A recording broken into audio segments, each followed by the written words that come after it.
இன்றைக்கி நம்ம வீட்டில் சுவையான இட்லி பொடி தாங்க ரெடி பண்ண போகிறோம். பார்த்திங்கன்னா ஒரு டம்ளர் தாங்க எடுத்துக்கிறேன். ஒரு டம்ளர் வந்து உளுந்து எடுத்து கொஞ்சம் பொன்னிறமாக வறுத்து நான் வந்து ஆற விட்டுக்கிட்டேங்க. அதே ஒரு டம்ளர் வந்து கடலப்பருப்பும் எடுத்து அதையும் கொஞ்சம் பொன்னிறமாக வந்தவுடனே அதையும் வந்து கொட்டிக்கலாங்க ஒன்றா. பார்த்திங்கன்னா ஒரு 1/4 டம்ளர் வந்து உடச்சக்கல்ல சேர்த்து அதையும் வந்து வறுத்து கொட்டிக்கிட்டேங்க. அப்புறம் பார்த்திங்கன்னா எள்ளு ஒரு 1/4 டம்ளருங்க. அதை சேர்த்து கொஞ்சம் பொரிஞ்சு வெடித்து வரணுங்க. அது வந்து தீய விடக்கூடாது. அப்படியே பொரிஞ்சோடனே எடுத்து கொட்டிக்கலாம். அப்புறம் பார்த்திங்கன்னா ஒரு 10 வரமிளகா போல் நான் போட்டுக்கினேங்க. மிளகாய் வந்து காரம், அதனால் 10 மிளகாய் இதுக்கு கரெக்டாக இருக்கும். அதையும் வறுத்து இதில் கொட்டிக்கலாங்க.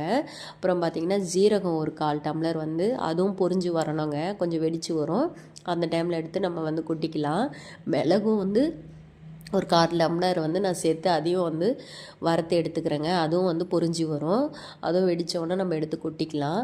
கூடவே ஒரு 5, 6 இனுக்கு வந்து கறிவேப்பிலையும் சேர்த்து அது வந்து பச்சையாக தாங்க இருக்குது. அதை வந்து நான் வந்து வாஷ் பண்ணிவிட்டு நல்லா வறுத்து எடுத்து அதையும் சேர்த்துக்கிறேங்க. இதெல்லாம் சேர்த்து கொஞ்சம் நேரம் ஆற விட்டுட்டு பார்த்திங்கன்னா ஒரு மிக்ஸி ஜாரில் வந்து நம்ம வந்து சேர்த்து கொஞ்சமாக உப்பு சேர்த்து நல்லா அரைச்சிக்கலாங்க. அரைச்சிட்டு ஒரு முறை ஜெலிச்சிடலாங்க. ஜெலிச்சோன்னா அதில் திப்பி இருக்கும். திரும்ப இன்னொரு முறையும் அரைச்சி எடுத்துக்கிட்டோன்னா ரெடி ஆகிடுங்க நம்ம இட்லி பொடி. கூட வந்து நம்ம பெருங்காயத்தூளும் சேர்த்துக்கலாங்க. அரைச்சி ஆற விட்டு ஒரு டப்பாவில் கொட்டிட்டேங்க. ஓகே, பாய்.